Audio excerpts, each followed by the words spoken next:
Telugu Desam party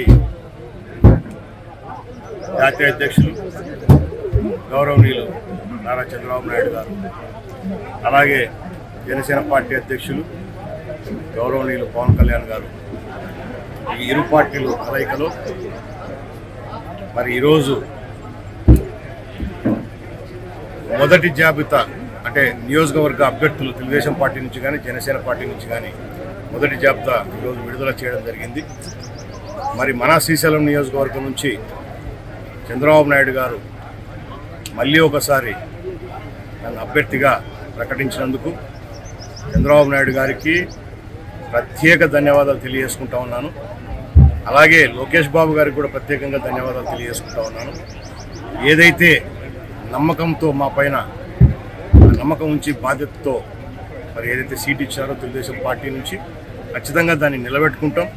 ఈసారి Telugu Desam party ఈ నియోజకవర్గంలో, ఎందుకంటే 1999 నుంచి 99 తర్వాత అంటే 2004 తర్వాత ఈ నియోజకవర్గంలో తెలుగుదేశం పార్టీ జెండా ఎగరలేదు. మరి తప్పకుండా నేను పోయిన నెల చంద్రబాబు నాయుడు గారిని కూడా కలిసినప్పుడు కూడా నేను కూడా చెప్పడం జరిగింది, ఈసారి మీరు సాయం చేయండి సార్, తప్పకుండా ఈసారి శ్రీశైలం నియోజకవర్గంలో తెలుగుదేశం పార్టీ జెండాను ఎగరేస్తాము. ఎందుకంటే కార్యకర్తలు ఉత్సాహంగా ఉన్నారు, ప్రజలు కూడా చాలా మార్పు వచ్చిందని చెప్పేసి ఆయన చెప్పడం జరిగింది.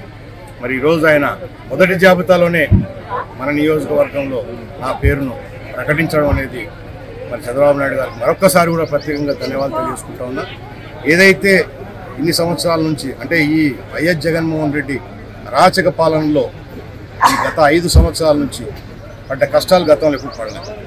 మరి 5 సంవత్సరాలలో ఎక్కడ కూడా ధైర్యాన్ని కోల్పోకుండా శ్రీశైలం నియోజకవర్గంలోని ప్రతి గ్రామంలో కార్యకర్తలు కానీ, నాయకులు కానీ, అభిమానులు కానీ ఎంతో ఓర్పుతో, సహనంతో వాళ్ళు చేస్తున్న అరాచకాలన్నీ కూడా ఎదిరించి ఈరోజు పార్టీ కోసం నిలబడి త్యాగాలు చేసి నిలబడినందుకు మరి వాళ్ళ కృషి ఫలితమే ఈరోజు ఖచ్చితంగా పార్టీ టికెట్ నాకు దక్కడానికి కూడా ఇది ముఖ్యంగా కార్యకర్తలు, అభిమానులు, నాయకులు వాళ్ళు ఈరోజు ఇన్ని సంవత్సరాలుగా ఎన్ని ఇబ్బందులు ఉన్నా వాళ్ళు చూపించిన చొరవ, ధైర్యంతోనే ఈరోజు నిలబడగలిగినాము.